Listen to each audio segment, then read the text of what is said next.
আসসালামু আলাইকুম। ভীষণ প্লাসের পক্ষ থেকে তানভীর রয়েছে আপনাদের সাথে। আজকে হিসাব বিজ্ঞান প্রথম পত্রের আমরা হিসাবের বইসমূহ আমাদের অধ্যায় 2 যেটা এটা দিয়ে শুরু করব। আমাদের কিন্তু অলরেডি এই চ্যাপ্টারের অনেকগুলো ক্লাস হয়ে গেছে। যারা যারা মিস করেছো তারা অবশ্যই প্রিভিয়াস ক্লাসের ভিডিওগুলো একটু দেখে নিবা। গতদিন লাস্ট ক্লাসে যেখান থেকে শেষ করেছিলাম সেখান থেকে আজকে শুরু হবে। ঠিক আছে, সাউন্ড ঠিক আছে, থ্যাংক ইউ।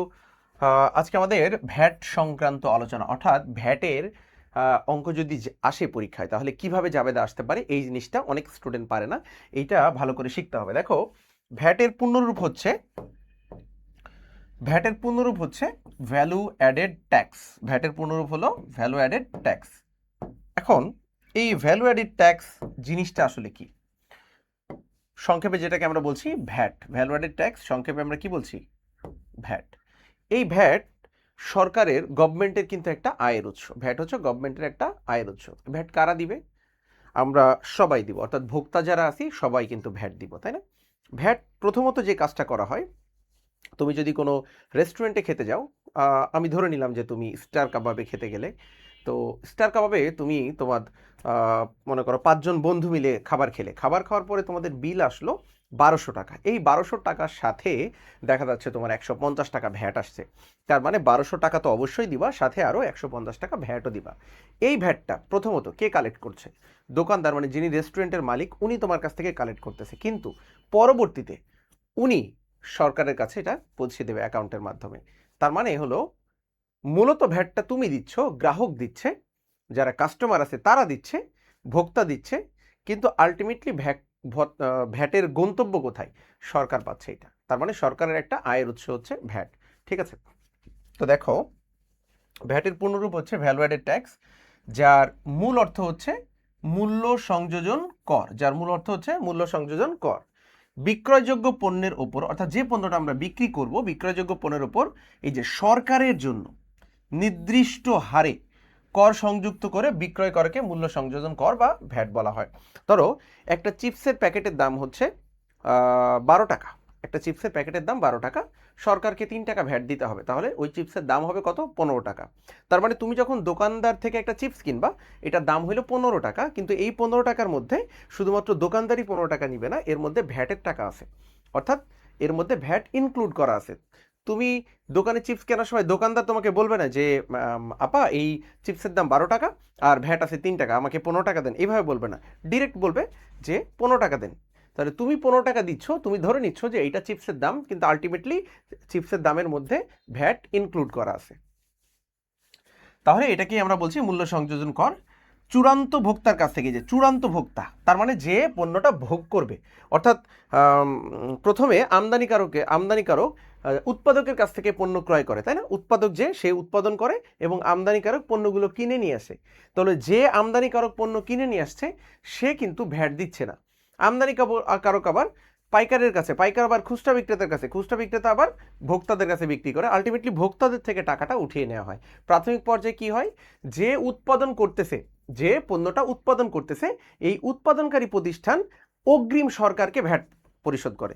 সে কতটুকু পণ্য উৎপাদন করছে, কয় পিস পণ্য উৎপাদন করতেছে, তার উপরে অগ্রিম ভ্যাট সরকারকে পরিশোধ করে। এবার সে উৎপাদনকারী ভ্যাটটা কিভাবে আদায় করে? একদম খুচরা বিক্রেতার কাছে বিক্রির মাধ্যমে ওখান থেকে ভ্যাটটা সে আদায় করে, অর্থাৎ সে ভ্যাটের টাকা ইনক্লুড করে বিক্রি করে। বুঝতে পেরেছ? চূড়ান্ত ভোক্তার কাছ থেকে ভ্যাট আমদানিকারী হিসেবে সরকারের কোষাগারে জমা দেওয়ার দায়িত্বে থাকে। অর্থাৎ সরকারের কোষাগারে কে দায়িত্ব দেয়? অর্থাৎ বলছে যে আমদানিকারী হিসেবে সরকারের কোষাগারে জমা দেওয়ার দায়িত্বে থাকে ব্যবসায়ী প্রতিষ্ঠান, যারা উৎপাদনকারী প্রতিষ্ঠান থাকে। এক্ষেত্রে প্রতিষ্ঠান সরকারের পক্ষে ভ্যাট আমদানিকারীর ভূমিকা পালন করে মাত্র পণ্যের মূল্যের সাথে সংযুক্ত। এই যে পণ্যের মূল্যের সাথে সংযুক্ত ভ্যাট হিসাবে বইতে 2টি ধাপে লিপিবদ্ধ হয়। একটা হচ্ছে ক্রয় ভ্যাট, আর একটা কি? বিক্রয় ভ্যাট। তার মানে আমরা জানলাম ভ্যাট হচ্ছে 2 প্রকার, একটা হলো ক্রয় ভ্যাট আর একটা কি? বিক্রয় ভ্যাট। তো চলো দেখে আসি। প্রথমে ক্রয় ভ্যাট। ক্রয় ভ্যাটটা কি? প্রতিষ্ঠান বিক্রয়ের উদ্দেশ্যে, দেখো কিসের উদ্দেশ্যে?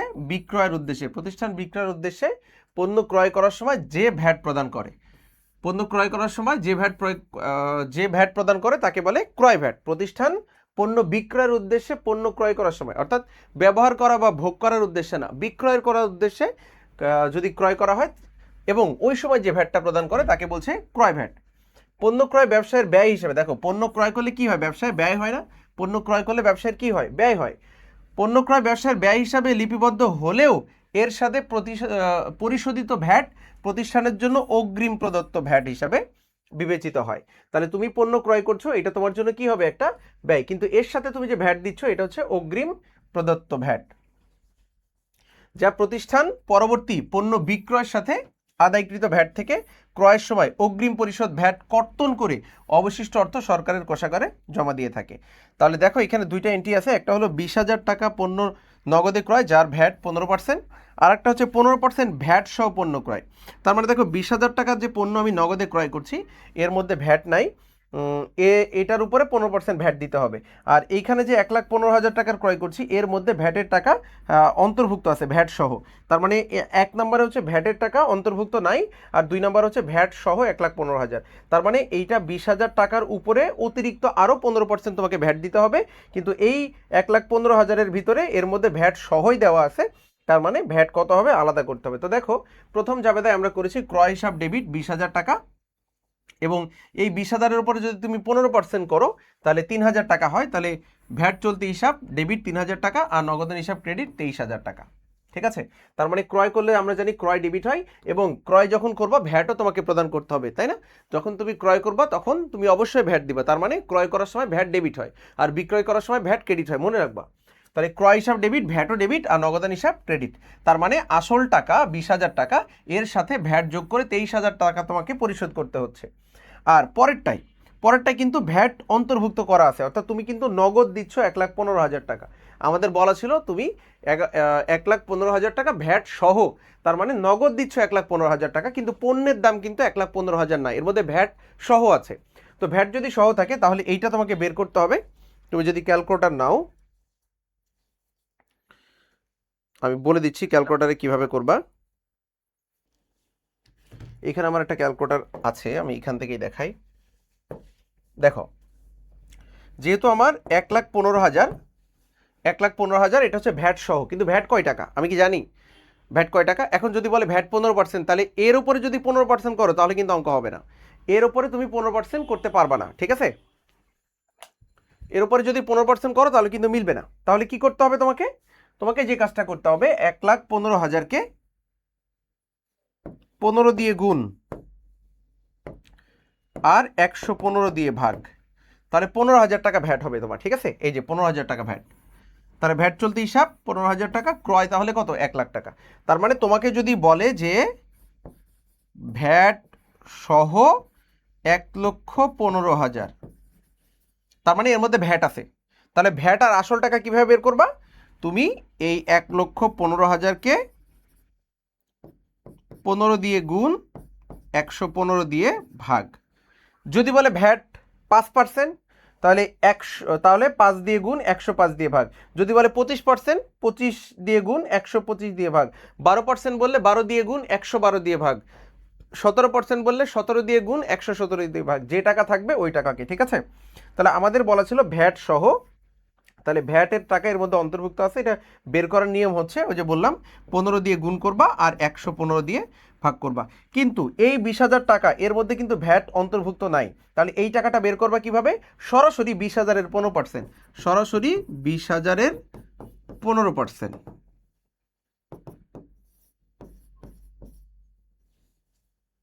এইভাবে, ঠিক আছে? তাহলে ভ্যাটের জাবেদা বুঝছো? জাবেদা হচ্ছে ক্রয় ডেবিট, ভ্যাট চলতি হিসাব ডেবিট, নগদান হিসাব ক্রেডিট। এখানেও সেম, শুধুমাত্র টাকার অঙ্ক আলাদা। ওকে, পরেরটা বিক্রয় ভ্যাট। দেখো পণ্যের বিক্রয় মূল্যের সাথে নির্দিষ্ট হারে, কার সাথে? বিক্রয় মূল্যের সাথে নির্দিষ্ট হারে ভ্যাট সংযুক্ত করে প্রতিষ্ঠান পণ্যের চূড়ান্ত বিক্রয় মূল্য নির্ধারণ করে। এটা আমরা সবাই জানি। বিক্রয়ের সাথে আদায়কৃত ভ্যাট, এই যে বিক্রয়ের সাথে আদায়কৃত ভ্যাট, এটা কিন্তু প্রতিষ্ঠানের আয় নয়। এই ভ্যাট পরবর্তীতে সরকারের কোষাগারে জমা দিতে হয়, বিধায় এটি প্রতিষ্ঠানের দায়। তার মানে বিক্রয় ভ্যাট হচ্ছে প্রতিষ্ঠানের দায়, মনে রাখবা। বিক্রয় ভ্যাট প্রতিষ্ঠানের আয় না, এটা প্রতিষ্ঠানের একটা দায়।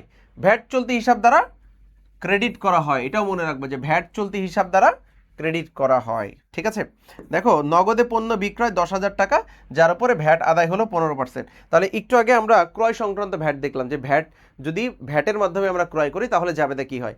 এখন দেখবো আমরা বিক্রয়ের সময় নগদে পণ্য বিক্রি করেছে 10,000 টাকা আর ভ্যাট হলো 15%। এর মধ্যে কিন্তু ভ্যাটের টাকা নাই, ভ্যাট কিন্তু আলাদা, এর মধ্যে ভ্যাটের টাকা নাই, নগদে পণ্য বিক্রি করেছি, তার মানে এটা হলো পণ্যের দাম, এটা হলো পণ্যের দাম, আমি বিক্রি করেছি, এটা হলো পণ্যের দাম। তুমি যদি দোকানদার হও তাহলে এখন তুমি কি করবা জানো, তুমি তোমার কাস্টমার থেকে পণ্যের দাম এটাও আদায় করবা, আবার ভ্যাটের টাকাও আদায় করবা।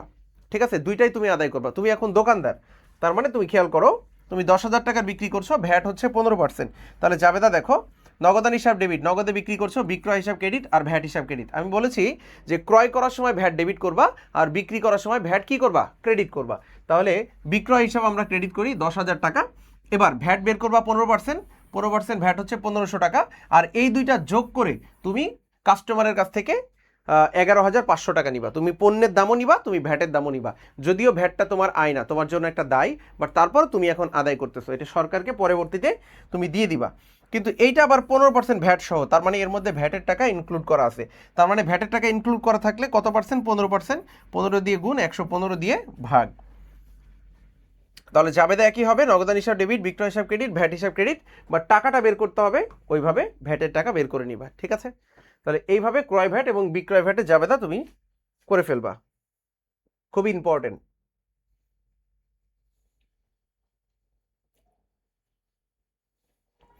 আচ্ছা, এখানে একটা সাধারণ জাবেদা আছে, এটা আমরা একটু করে ফেলি।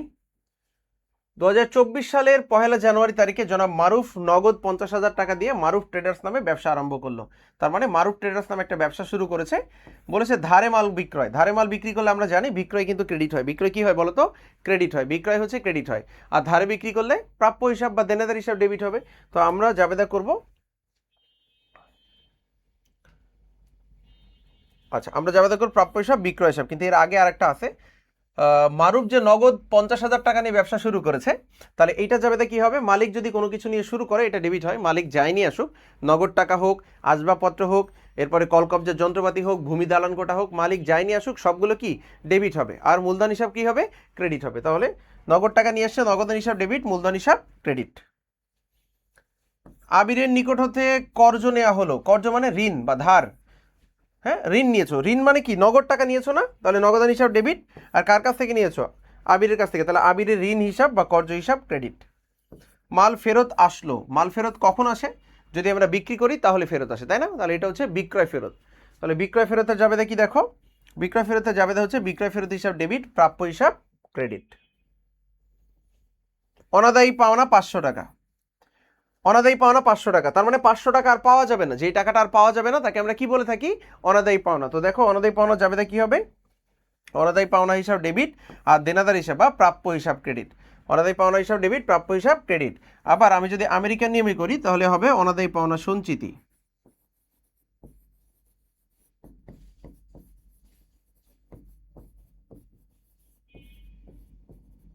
অনাদায়ী পাওনা সঞ্চিতি হিসাব ক্রেডিট। ঠিক আছে,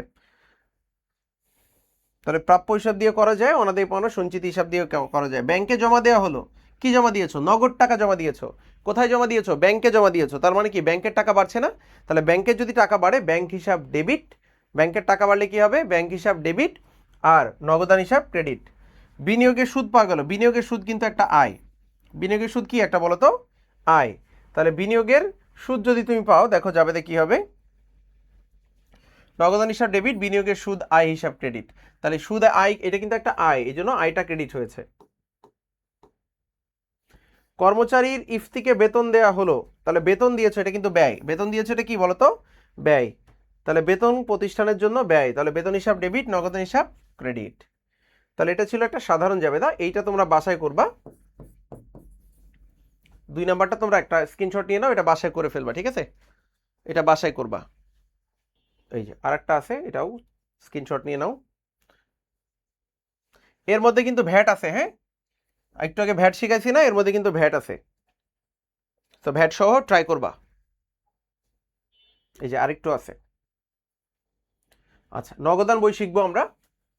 নগদান বই আমরা জানি যে 1 ঘরা নগদান বই হয়, 2 ঘরা নগদান বই হয়, 3 ঘরা নগদান বই হয়, খুচরা নগদান বই হয়, অর্থাৎ নগদান বই হচ্ছে 4 ধরনের। একটা হচ্ছে এক ঘর নগদান বই, 2 ঘর নগদান বই, 3 ঘর নগদান বই আর খুচরা নগদান বই। এক ঘর আমরা মোটামুটি সবাই পারি, আমরা 2 ঘর, 3 ঘর এবং খুচরা নগদান বইগুলো দেখব। জনাব আসিফের হিসাব বইতে 2024 সালে জানুয়ারি মাসে নিম্নলিখিত লেনদেনগুলো সম্পাদিত হয়। দেখো 2024 সালের মার্চ 1 তারিখে নগদ তহবিল 30,000 টাকা, ব্যাংক উদ্বৃত্ত 20,000 টাকা। তাহলে আমরা যদি একটা 2 ঘর নগদান বইয়ের ছক করি, 2 ঘর নগদান বইয়ের ছক, দেখো তারিখ, বিবরণ, রসিদ নম্বর, খতিয়ান পৃষ্ঠা, নগদ টাকা, ব্যাংক টাকা। তাহলে কয়টা ঘর হলো? 1 2 3 4 5 6। সেম ভাবে এ পাশেও তারিখ, বিবরণ, ভাউচার নম্বর, খতিয়ান পৃষ্ঠা, নগদ টাকা, ব্যাংক টাকা। তাহলে এখানে বাম পাশে হবে রসিদ নম্বর আর ডান পাশে হবে ভাউচার নম্বর, ঠিক আছে? তাহলে নগদ 30,000 টাকা আর ব্যাংক উদ্বৃত্ত 20,000 টাকা নিয়ে ব্যবসা শুরু করা হলো। এইটা আমরা ডেবিট পাশে লিখব, এটা আমরা ডেবিট পাশে লিখব, ডেবিট পাশে লিখব নগদ 30,000 আর ব্যাংকে 20,000। তাহলে ব্যালেন্স বিডি দিয়ে লিখবো, হ্যাঁ ব্যালেন্স বিডি, এটা তারিখটা একটু নিচে নেমে গেছে, ব্যালেন্স বিডি দিয়ে লিখবো। তাহলে নগদের ঘরে 30,000 আর ব্যাংকের ঘরে 20,000, এটি একটু নিচে হয়ে গেছে লেখাটা, ওকে। এরপরে মালিক কর্তৃক, আচ্ছা তার মানে নগদ তহবিল মালিক যেটা নিয়ে আসছে এটা হলো আমরা ব্যালেন্স বিডি নামে ডেবিট পাশে লিখে দিব। মালিক কর্তৃক ব্যাংক হতে উত্তোলন, মালিক 5,000 টাকা ব্যাংক থেকে উত্তোলন করেছে, মালিক ব্যাংক থেকে কত টাকা উত্তোলন করেছে? 5,000 টাকা। তাহলে আমরা উত্তোলন হিসাব দিয়ে ব্যাংকের ঘরে 5,000 টাকা দিব, ঠিক আছে? মালিক যেহেতু উত্তোলন করেছে, উত্তোলন হিসাব দিয়ে ব্যাংকের ঘরে 5,000 টাকা দিব।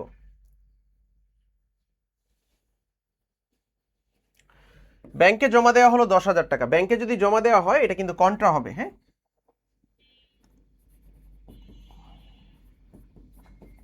ব্যাংকে জমা দেওয়া আর অফিসের জন্য ব্যাংক থেকে উঠানো, এটা হচ্ছে কন্ট্রা হবে। আর কন্ট্রা হলে এটা দুই পাশেই লিখতে হয়, কন্ট্রা হলে দুই পাশেই লিখতে হয়। তো আমরা এটা দুই পাশেই লিখব। দেখো ব্যাংকে জমা দেওয়া হলো 10,000 টাকা, তো আমরা এটা দুই পাশেই লিখব। তো ব্যাংকে জমা দেওয়া হলে আমরা আগে একটু জাবেদা করে নিব। জাবেদা কি এটা বলো তো? ব্যাংক হিসাব ডেবিট আর নগদান হিসাব ক্রেডিট।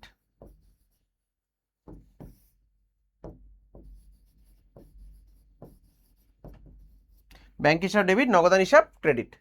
তাহলে মনে রাখবা এই যে ডেবিট যেটা এটা চলে যাবে ক্রেডিট পাশে, আর ক্রেডিট যেটা এটা চলে আসবে ডেবিট পাশে। তাহলে ব্যাংক হিসাব ডেবিট, নগদান হিসাব ক্রেডিট। ব্যাংক আমরা ক্রেডিট পাশে লিখবো, তাহলে ব্যাংক হিসাব ডেবিট দিয়ে টাকা লিখবো নগদের ঘরে। দেখো লিখেছি ব্যাংক হিসাব, টাকা লিখেছি কোথায়? নগদের ঘরে। আর এইদিকে নগদান হিসাব লিখে টাকা লিখবো ব্যাংকের ঘরে। তাহলে কি করব? প্রথমে জাবেদা করব। ব্যাংকে জমা দেওয়া হলো, ব্যাংক হিসাব ডেবিট, নগদান হিসাব ক্রেডিট। ব্যাংক হিসাব লিখবো ক্রেডিট পাশে আর নগদান হিসাব লিখবো ডেবিট পাশে। তো এইদিকে ব্যাংক হিসাব লিখে টাকাটা লিখবো নগদের ঘরে, আর এইদিকে নগদান হিসাব লিখে টাকাটা লিখবো ব্যাংকের ঘরে। আর এখানে খতিয়ান পৃষ্ঠার ঘরে লিখবা সি, এখানে লেখার দরকার নেই, খতিয়ান পৃষ্ঠার ঘরে লিখবা সি।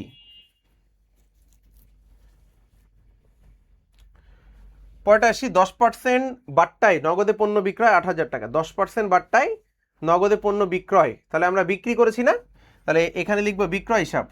বিক্রয় হিসাব দিয়ে যেহেতু বাট্টায়, তাহলে বাট্টা মাইনাস করে আমরা এখানে টাকা লিখবো, ঠিক আছে? বাট্টাটা মাইনাস করে আমরা এখানে টাকা লিখবো। কত টাকা? ও বাট্টা তো অলরেডি মাইনাস করা আছে। 6% বাট্টায়, 10% বাট্টায় পণ্য বিক্রয় 8,000 টাকা। দেখি পণ্য বিক্রয়,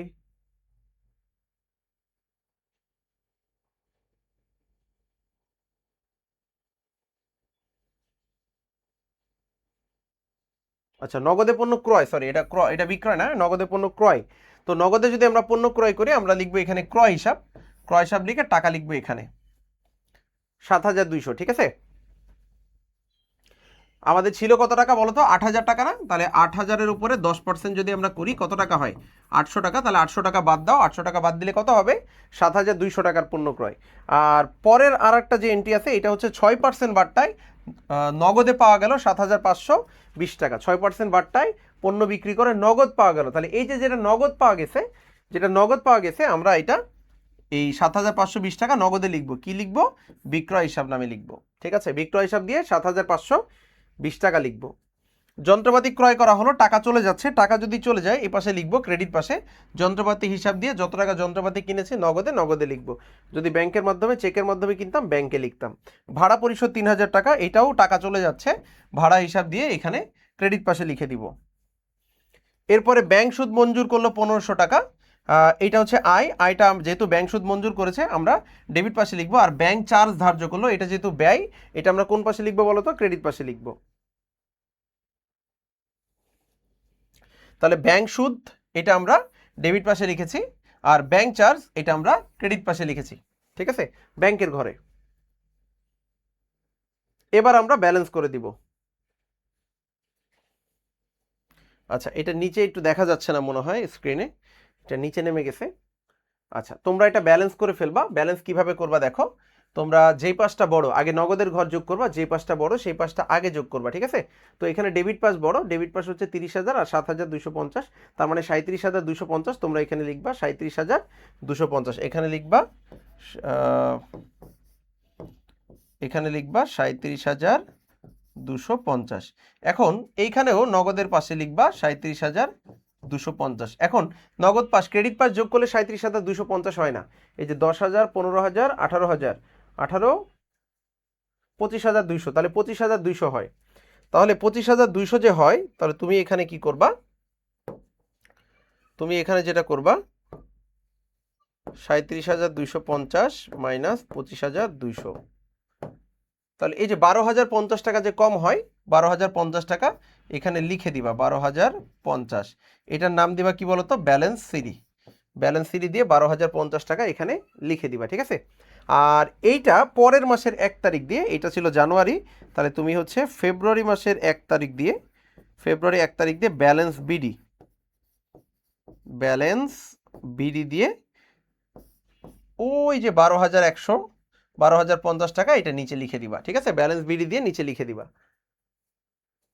ঠিক সেম ভাবে ব্যাংকটা এখন দেখতে হবে ব্যাংকের ডেবিট পাস বড় না ব্যাংকের ক্রেডিট পাস বড়। তো ডেবিট পাস বড়, ডেবিট পাস যোগ করো 20 আর 10 30,000, 31,500। এখানে 31,500 লিখবা, ওই পাশেও 31,500 লিখবা। এবার দেখবা ক্রেডিট পাশে কত টাকা কম আছে, তাহলে যে কয় টাকা কম আছে ওইটাও ব্যালেন্স সিডির বরাবর লিখে দিবা, এবং পরের মাসের 1 তারিখে ডেবিট পাশে ব্যালেন্স বিডি দিয়ে লিখে দিবা। এইভাবে তোমরা ক্লোজ করবা, ঠিক আছে। এটা হচ্ছে 3 ঘরা, এটা হচ্ছে 3 ঘরা নগদান বই।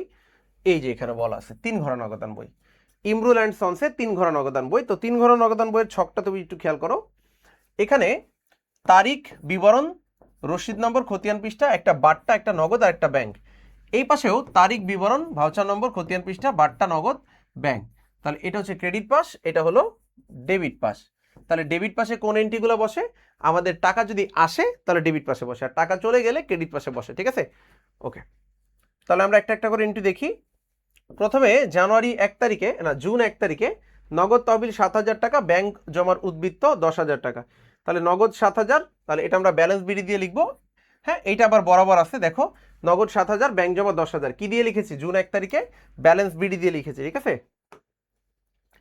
জুন 3 তারিখে রাশেদের নিকট থেকে 3,300 টাকার চেক পেয়ে সঙ্গে সঙ্গে ব্যাংকে জমা দেওয়া হলো। তাহলে চেক পাইছি কার কাছ থেকে? রাশেদের কাছ থেকে। 3,300 টাকা চেক পেয়ে সঙ্গে সঙ্গে ব্যাংকে জমা দেওয়া হলো। তাহলে রাশেদের কাছ থেকে চেক পেয়ে যদি আমি ব্যাংকে জমা দেই 3,300 টাকা, তাহলে খেয়াল করো প্রাপ্য হিসাব দিয়ে দেখো 3,300 টাকা এখানে লিখে দিয়েছি। কোথায় দিয়েছি? ব্যাংকের ঘরে, সঙ্গে সঙ্গে ব্যাংকে জমা দিয়েছি। 6 তারিখে নগদে পণ্য বিক্রয় 2,500 টাকা, ধারে পণ্য বিক্রয়। তাহলে ধারে কিন্তু আসবে না, কারণ আমাদের এটা হচ্ছে নগদান হিসাব, নগদান হিসাবে ধারে আসে না, ঠিক আছে। তাহলে নগদে পণ্য বিক্রি করেছি 2,500 টাকা, তাহলে আমরা এইটা আসবে বিক্রয় হিসাব দিয়ে নগদের ঘরে 2,500 টাকা বসাই দিব। রাসেল অ্যান্ড সন্সকে তাদের 5,000 টাকার পাওনার পূর্ণ নিষ্পত্তিতে 4,950 টাকা প্রদান করা হয়েছে। দেখো রাসেল পাবে কত টাকা? 5,000 টাকা, তুমি দিয়েছো কত? 4,950 টাকা। সেক্ষেত্রে আমরা কিভাবে লিখবো দেখো, তাহলে এখানে আমরা রাসেল হিসাব প্রদেয় হিসাব 4,950 টাকা আমরা নগদে, আর বাকি 50 টাকা যেটা আমরা দেই নাই এটা আমরা বাট্টার ঘরে লিখবো, ঠিক আছে। 2,000 টাকার পণ্য ক্রয় করে 500 টাকা নগদে এবং 1,500 টাকা চেকে প্রদান করা হলো। দেখো পণ্য কিনেছো কত টাকা? 2,000 টাকা, নগদ দিয়েছো কত? নগদ দিয়েছো 500 টাকা, 1,500 টাকা চেক প্রদান করেছো, তাহলে দুইটাই আসবে। টাকা যেহেতু চলে গেছে এটা ক্রেডিট পাশে বসবে, ক্রয় হিসাব 500 টাকা নগদে আর 1,500 টাকা ব্যাংকের ঘরে বসাবা। পুরাতন আসবাবপত্র বিক্রয় 3,000 টাকা, যার সাথে সাথে ব্যাংকে জমা দেওয়া হলো। দেখো পুরাতন আসবাবপত্র বিক্রয় 3,000 টাকা, আসবাবপত্র বিক্রি করেছো 3,000 টাকা, সাথে সাথে ব্যাংকে জমা দেওয়া হলো। তাহলে আসবাবপত্র বিক্রি করে টাকা পাইছো এবং সেই টাকাটা কি করেছো, ব্যাংকে জমা দিয়েছো। তাহলে আসবাবপত্র হিসাব দিয়ে আমরা ব্যাংকের ঘরে 3,000 টাকা বসিয়ে দিব। 23 তারিখে ব্যক্তিগত প্রয়োজনে কারবার থেকে উত্তোলন 1,000 টাকা, অফিসের প্রয়োজনে ব্যাংক হতে উত্তোলন 2,000 টাকা। দেখো ব্যক্তিগত প্রয়োজনে যেটা উত্তোলন করেছো, ব্যক্তিগত প্রয়োজনে যেটা উত্তোলন করেছো এটা আমরা উত্তোলন হিসাব দিয়ে 1,000 টাকা বসাই দিব নগদের ঘরে। কিন্তু অফিসের প্রয়োজনে যেটা উত্তোলন করেছো এটা কন্ট্রা হবে, দুইটা এন্ট্রি কন্ট্রা করবে, একটা হচ্ছে ব্যাংকে জমা দেওয়া হলো আর একটা হচ্ছে অফিসের প্রয়োজনে ব্যাংক থেকে ওঠানো হলো। তাহলে অফিসের প্রয়োজনে ব্যাংক থেকে ওঠানো হলো, জাবেদা করো। জাবেদা হচ্ছে নগদান হিসাব ডেবিট, জাবেদা কি নগদান হিসাব ডেবিট আর ব্যাংক হিসাব ক্রেডিট, নগদান হিসাব ডেবিট আর ব্যাংক হিসাব ক্রেডিট। তাহলে এই যে নগদান হিসাব ডেবিট, ডেবিটটা ক্রেডিট দিকে বসবে আর ক্রেডিটটা ডেবিট দিকে বসবে। তাহলে এ পাশে আমরা লিখবো নগদান হিসাব, নগদান হিসাব দিয়ে টাকা লিখবো ব্যাংকের ঘরে, আর এ পাশে লিখবো ব্যাংক হিসাব, ব্যাংক হিসাব দিয়ে টাকা লিখবো নগদের ঘরে। ঠিক আছে। আলভির নিকট থেকে তার 4,500 দেনার পূর্ণ নিষ্পত্তিতে নগদ 4,400 টাকা পাওয়া গেল। আলভির কাছে পাবা 4,500, আলভি তোমাকে নগদ দিয়েছে 4,400। ঠিক আছে। তাহলে তুমি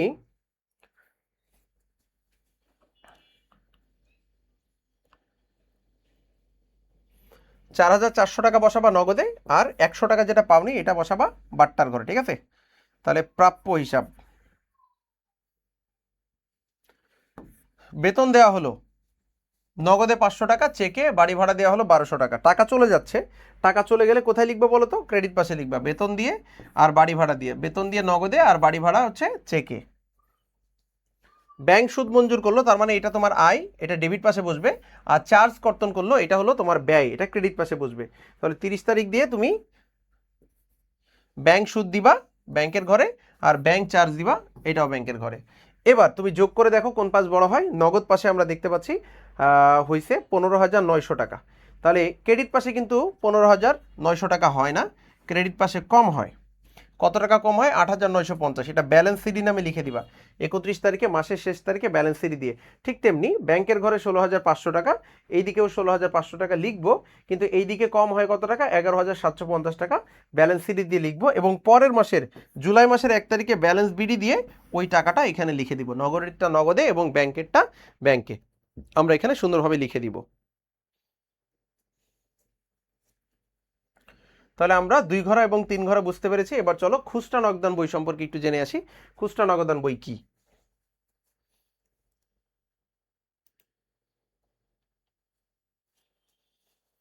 দেখো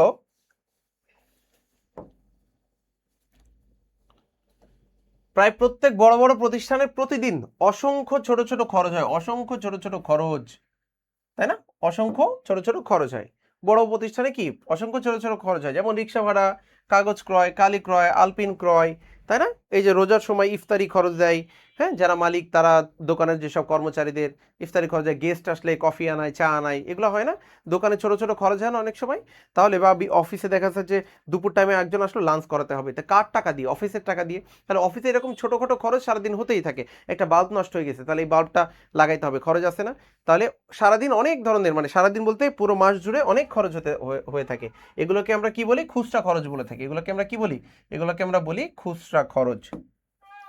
প্রধান ক্যাশিয়ারের পক্ষে এই সকল খরচের হিসাব রাখা এবং অর্থ প্রদান করা অত্যন্ত অসুবিধাজনক। তার মানে ব্যবসা প্রতিষ্ঠানে যে ক্যাশিয়ার আছে বা অ্যাকাউন্টেন্ট আছে তার পক্ষে এইসব ছোট ছোট খরচ হিসাব রাখা অনেক কষ্টসাধ্য হয়ে যায়। ঠিক আছে। তাছাড়া এ সকল খরচ সাধারণ নগদান বই উঠলে নগদান বইয়ের আকার অসম্ভব বড় হয়ে যায়। এখন আমি যদি এইসব ছোট ছোট খরচগুলো নগদান বইয়ের মধ্যে তুলে দেই, তাহলে নগদান বই কি হবে, 1 পেজে ধরবে, 2 পেজে ধরবে, অনেক বড় হয়ে যাবে। হ্যাঁ, দেখা যাচ্ছে 20 পেজ লাগতেছে। তাই প্রধান ক্যাশিয়ারের এসব অসুবিধা দূর করার জন্য হিসাব রাখার জটিলতা নিরসনে একজন জুনিয়র ক্যাশিয়ার বা খুচরা ক্যাশিয়ার কারবারের সকল প্রকার খুচরা খরচের হিসাব রাখেন। সুতরাং যে নগদান বইয়ে খুচরা খরচসমূহ লিপিবদ্ধ করা হয় তাকে খুচরা নগদান বই বলে। অর্থাৎ যে নগদান বইয়ে খুচরা খরচগুলো লিপিবদ্ধ করা হয় তাকে আমরা বলছি খুচরা নগদান বই। ঠিক আছে। খুচরা নগদান বই সাধারণত 3 ভাগে ভাগ করা যায়। একটা হচ্ছে সাধারণ খুচরা নগদান বই, বহুঘরা, আর একটা হচ্ছে অগ্রদত্ত। একটা সাধারণ, একটা বহুঘরা, আর একটা কি, অগ্রদত্ত। তাহলে নামগুলো মনে রাখবা। দেখো আমাদের যে অঙ্কটা আসছে 2024 সালের মার্চ মাসে তানিম অ্যান্ড কোম্পানি এর খুচরা খরচ সংক্রান্ত তথ্যাবলী নিম্নরূপ। 2024 সালের মার্চ 1 প্রধান ক্যাশিয়ারের কাছ থেকে প্রাপ্তি 1000 টাকা। প্রধান ক্যাশিয়ার কয় টাকা দিছে? 1000 টাকা দিছে। এইটা আমাদেরকে একটা খুচরা নগদান বই প্রস্তুত করতে বলেছে। এখানে অনেকগুলো খুচরা খরচ আছে, কার্বন ক্রয়, কাগজ কলম পেন্সিল ক্রয়, ডাক টিকিট ক্রয়, আপ্যায়ন খরচ, যাতায়াত খরচ, অনেকগুলো খুচরা খরচ আছে। আমাদেরকে একটা খুচরা নগদান বই, তাহলে খুচরা নগদান বই দেখো আমরা কিভাবে করেছি। তারিখ, বিবরণ, এটা প্রাপ্তির ঘর, রসিদ নম্বর টাকা, এখানে হচ্ছে প্রদানের ঘর, ভাউচার নম্বর টাকা। তো আমরা ক্যাশিয়ারের কাছ থেকে যে টাকাটা পাইছি কত টাকা? 1000 টাকা। আমরা এখানে নগদান হিসাব দিয়ে মার্চের 1 তারিখ 1000 টাকা লিখেছি। আর এই পাশে সকল খরচগুলো দিয়েছি। কি কি খরচ আছে দেখো, কার্বন ক্রয় আছে, কাগজ কলম, ডাক টিকিট, আপ্যায়ন, যাতায়াত, সবগুলো খরচ আমরা এখানে তারিখ অনুযায়ী সিরিয়ালে বসাই দিয়েছি। বসানোর পরে দেখো আমরা কি করেছি। বসানোর পরে এই পাশে যোগফল 1000, এই পাশে যোগফল 1000 বসাইলাম, বাট এই পাশে তো 1000 হয় না। কত টাকা ব্যালেন্স থাকে? 590। এটা ব্যালেন্স সিডি দ্বারা লিখে দিব। এই 590 পরের মাসের 1 তারিখে আমরা ব্যালেন্স বিডি দ্বারা আবারও লিখে দিব। এটা হচ্ছে সাধারণ খুচরা নগদান বই। এটা কি বই বলো তো? সাধারণ খুচরা নগদান বই। এটা হলো সাধারণ খুচরা নগদান বই। মনে থাকবে, সাধারণ খুচরা নগদান বই কয় প্রকার বলেছিলাম? 3 প্রকার। কি কি? একটা সাধারণ, একটা বহুঘরা বা বিশ্লেষণাত্মক, আর একটা হচ্ছে অগ্রদত্ত। তার মানে আমরা সাধারণটা শিখলাম, একদমই সাধারণ সিম্পল ঘর, এক পাশে হচ্ছে প্রাপ্তি আর এক পাশে প্রদানের ঘর করে তোমরা করে ফেলবা। আচ্ছা, এরপরে বহুঘরা। এ পদ্ধতি হলো সাধারণত খুচরা নগদান বইয়ের বর্ধিত রূপ। এটা আবার বেশি ছক হবে, ঠিক আছে? এটাই একটু ছক বেশি করে করতে হবে। এখানে যেমন প্রাপ্তির একটা টাকার ঘর, প্রদানের একটা টাকার ঘর, হ্যাঁ, কিন্তু এই পদ্ধতিতে কিন্তু ঘর বেশি হবে। অর্থাৎ এই পদ্ধতিতে খুচরা খরচ সমূহকে বিভিন্ন শ্রেণীতে ভাগ করা যায়। তার মানে হচ্ছে তোমাকে যদি এমসিকিউ আসে যে কোন পদ্ধতিতে খুচরা নগদান বইয়ের ক্যাটাগরি করা হয় বা শ্রেণী করা হয়, তাহলে সেটা হচ্ছে বহুঘরা। আচ্ছা, প্রতিটি শ্রেণীর জন্য ভিন্ন ভিন্ন কলাম তৈরি করা হয়। অর্থাৎ আমি যদি আপ্যায়ন খরচ করি তাহলে আপ্যায়নের জন্য একটা কলাম, আমি যদি যাতায়াত খরচ করি যাতায়াতের জন্য একটা কলাম, আমি যদি কাগজ কলম পেন্সিল করি তাহলে মণিহারির জন্য একটা কলাম। এভাবে প্রত্যেকটার জন্য আলাদা আলাদা একটা করে কলম তৈরি করা হয়, ঠিক আছে? এই পদ্ধতিতে খুচরা খরচ সমূহের বিশ্লেষণ করা হয় বলে একে, যেহেতু এটার বিশ্লেষণ করা হয় বলে একে বিশ্লেষণাত্মক খুচরা নগদান বই বলে। হ্যাঁ, বিশ্লেষণাত্মক খুচরা নগদান বই বলে। প্রতিটি খুচরা খরচের জন্য ভিন্ন ভিন্ন কলাম করা হয়, তাহলে এই জন্য এটাকে বহুঘরা বলা হয়ে থাকে। তো দেখো আমাদের 5 নাম্বার, এটা হচ্ছে অগ্রদত্ত খুচরা নগদান বই। কি কি আছে দেখো, মেসার্স আবিদা ট্রেডার্স তার খুচরা নগদান বই অগ্রদত্ত পদ্ধতিতে সংরক্ষণ করেন। 2024 সালের এপ্রিল মাসে তার ব্যবসায়ের সম্পাদিত লেনদেনগুলো কি কি আছে। এপ্রিলের 1 তারিখ খুচরা নগদ উদ্বৃত্ত আছে 150 টাকা। 2 তারিখ প্রধান ক্যাশিয়ারের নিকট থেকে প্রাপ্তি, না 1 তারিখেই প্রাপ্তি 650। 2 তারিখে বলেছে বিনামূল্যে পণ্য বিতরণ, এরপরে কাগজ ক্রয়, রিক্সা ভাড়া, বাকিতে অফিস সরঞ্জাম, ইন্টারনেট, তারপরে বাসা ভাড়া আছে। তারপরে কি আছে, পুরাতন খবরের কাগজ বিক্রয়, ডাক টিকিট প্রদান, মণিহারি খরচ, পুরাতন পিয়নকে বকশিস প্রদান, অনেক কিছু আছে। এবার আমরা যদি ছক করে থাকি, তুমি যদি একটু খেয়াল করো মনোযোগ দিয়ে দেখো, এই পাশে ডেবিট, ও পাশে ক্রেডিট, এই পাশে কিন্তু প্রাপ্তির টাকা, আর এই পাশে মোট খরচ আর খরচের বিশ্লেষণ। খেয়াল করো, প্রাপ্তির টাকা তারপরে তারিখ, প্রাপ্তির টাকা তারপরে কি তারিখ, এরপরে কি বিবরণ, ভাউচার নম্বর, মোট খরচ। আর আমার অঙ্কের মধ্যে যতগুলো খরচের নাম বলবে প্রত্যেকটার ঘর একটা করে দিয়ে দিব। যদি অনেক বেশি হয়ে যায় শেষেরটা দিব বিবিধ, শেষেরটা কি দিব? বিবিধ, ঠিক আছে? যদি অনেকগুলো হয়, দেখা যাচ্ছে 10টা ঘর আমার এখানে কাটা সম্ভব না, তাহলে আমি কি করব? শেষেরটা দিয়ে দিব বিবিধ। আচ্ছা, তাহলে একটা একটা করে দেখি। প্রথমে কি আছে, উদ্বৃত্ত ছিল হচ্ছে 150 টাকা, আর প্রধান ক্যাশিয়ার দিয়েছে কত টাকা? 650 টাকা। তাহলে আমরা প্রথমে ব্যালেন্স বিডি দিয়ে উদ্বৃত্ত, যেটা আগের মাসের টাকা, সেটা উদ্বৃত্ত, এবং নগদান হিসাব দিয়ে যে টাকাটা দিয়েছে নতুন করে সেই টাকাটা আমরা এখানে লিখে দিলাম। হ্যাঁ, ক্যাশিয়ার যে টাকাটা দিয়েছে এটা আমরা এখানে লিখে দিলাম। এরপরে দেখো কি আছে, এরপরে আমাদের প্রচারের জন্য পণ্য বিতরণ 850 টাকা। তো প্রচারের জন্য যদি পণ্য বিতরণ হয় 850 টাকা। আচ্ছা, প্রচারের জন্য বিনামূল্যে পণ্য বিতরণ, দেখো এটা কিন্তু আমরা প্রচারণের জন্য বিনামূল্যে পণ্য বিতরণ, আমরা দেখো কাগজ ক্রয় এটা ছোট খরচ, এটা দিব, রিক্সা ভাড়া দিব, অফিস সরঞ্জাম এটা সম্পদ, এটা আমরা দিব না, ঠিক আছে? প্রচারের জন্য বিনামূল্যে পণ্য বিতরণ দিব না। ইন্টারনেট ব্যয় ছোট খরচ, বাসা ভাড়া প্রদান, এই ছোট ছোট খরচগুলো আমরা দিব। তাহলে দেখো আমরা কি কি দিয়েছি, আমরা 5 তারিখ দিয়ে কাগজ ক্রয় দিয়েছি, কাগজ ক্রয় এই যে মনিহারির মধ্যে দিয়েছি, আবার মোট খরচেও প্রত্যেকটা এন্ট্রি কিন্তু মোট খরচে বসাইতেই হবে। যেমন ধরো 8 তারিখে রিক্সা ভাড়া আমি যাতায়াতের মধ্যে দিয়েছি, আবার মোট খরচে দিয়েছি, ঠিক আছে। তারপরে 10 তারিখের ইন্টারনেট ব্যয় আমি ডাকো তারে দিয়েছি, আবার মোট খরচেও দিয়েছি, অর্থাৎ মোট খরচে প্রত্যেকটা দিতে হবে, ঠিক আছে। তারপরে বাসা ভাড়া দিয়েছি, দেখো এটা যাতায়াতের মধ্যে পড়ে, বাসা কি বলে এই বাস ভাড়া, সরি বাস ভাড়া যাতায়াতের মধ্যে পড়ে, আবার মোট খরচের মধ্যে দিব। ডাকো তার, এটা ডাকো তারের ভিতরে দিব, আবার মোট খরচে দিব। মনিহারি আমি মনিহারির মধ্যে দিব, আবার মোট খরচে দিব। তার মানে এখানে কিছু কিছু এন্ট্রি তোমাকে যদি এমন দিয়ে ফেলে যে যেগুলো হচ্ছে খুচরা খরচের মধ্যে আসবে না, তাহলে সেই এন্ট্রিগুলো তুমি এখানে বসাবা না, ঠিক আছে। অর্থাৎ বড় অ্যামাউন্টের কোনো খরচ তুমি এখানে করবা না। এরপরে আমাদের কি আছে দেখো, পুরাতন খবরের যে কাগজ বিক্রয়, এটা তো আমার খরচ না, এটা কি খরচ? তাহলে এটা কি আসবে? তাহলে এটা আসবে না, 14 তারিখ তুমি দিবা না, ঠিক আছে। এরপরে হচ্ছে ডাকতার দিবা, মনিহারে দিবা, পুরাতন আসবাবপত্র বিক্রয়, তাহলে এটা তো বিক্রি করেছে, এটা কি আসবে? আসবে না। পিয়নকে বকশিস দিয়েছো 50 টাকা, এটা কিন্তু আসবে। এই যে পিয়নকে বকশিস দিয়েছে 50 টাকা, তাহলে এটা বিবিধের মধ্যে দিবা, কারণ এখানে তো বকশিসের কোনো ঘর নাই। আর মোট খরচে দিবা, ঠিক আছে। এবার সবগুলো যোগফল করে নিচে নামাবা, সবগুলো যোগফল করে নিচে নামাই দিবা তুমি, সবগুলো ঘর। আচ্ছা, এবার এখানে মোট খরচ কত হয়েছে? 800 টাকা না? মোট খরচ কত হয়েছে বলো তো? মোট খরচ হয়েছে কিন্তু 800 টাকা। না, মোট খরচ 800 টাকা না, এইখানে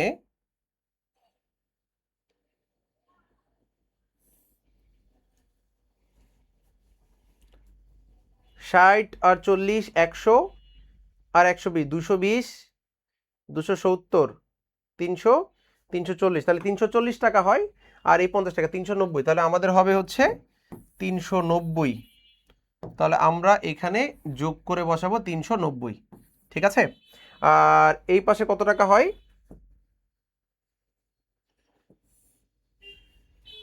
এই পাশে হচ্ছে 800 টাকা। কত টাকা হয়? 800 টাকা। প্রাপ্তির পাশে কত টাকা? 800 টাকা। তাহলে 800 টাকা, এর মধ্যে আমাদের খরচ হয়েছে কত টাকা? 390। তাহলে আমাদের ব্যালেন্স সিটি কত থাকে? 410 টাকা থাকে না? ব্যালেন্স সিটি কত থাকে?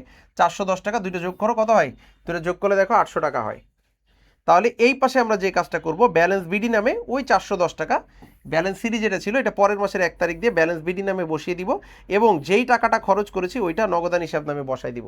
তাহলে প্রথম কাজে আমরা কি করব? আমরা মোট খরচ যোগ করব 390 টাকা। মোট খরচ কত হয়েছে? 390। আমার টোটাল প্রাপ্তি কত ছিল? 800 টাকা। অর্থাৎ ব্যালেন্স বিডি আমাদের শুরুতে এই যে 150 টাকা ব্যালেন্স বিডি, আর নগদ দিয়েছিল 650, দুইটা যোগ করলে কত হয়? 800 টাকা।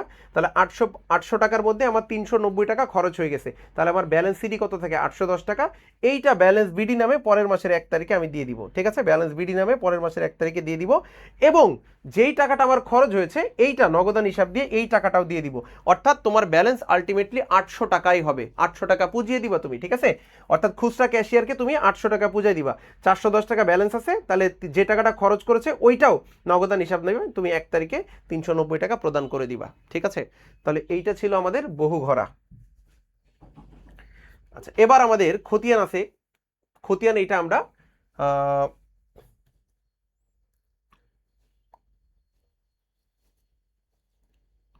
খতিয়ান এইটা আমরা অন্য ক্লাসে শিখবো, ঠিক আছে। নেক্সট ক্লাসে খতিয়ানটা আমরা শিখে ফেলবো, এবং পাশাপাশি আরও কিছু অঙ্ক আমরা শিখবো। তো তোমরা যে পর্যন্ত প্র্যাকটিস করাইলাম এই পর্যন্ত বাসা একটু করে ফেলবা। নেক্সট ক্লাসে আমরা খতিয়ানটা শেষ করে ফেলবো, ঠিক আছে। খতিয়ান এবং আরও যেসব বোর্ড কোশ্চেন আছে সেগুলো আমরা শেষ করে ফেলবো। তো আজকের মতো এখানে শেষ করে দিচ্ছি। সবাই ভালো থাকো, আল্লাহ হাফেজ, আসসালামু আলাইকুম।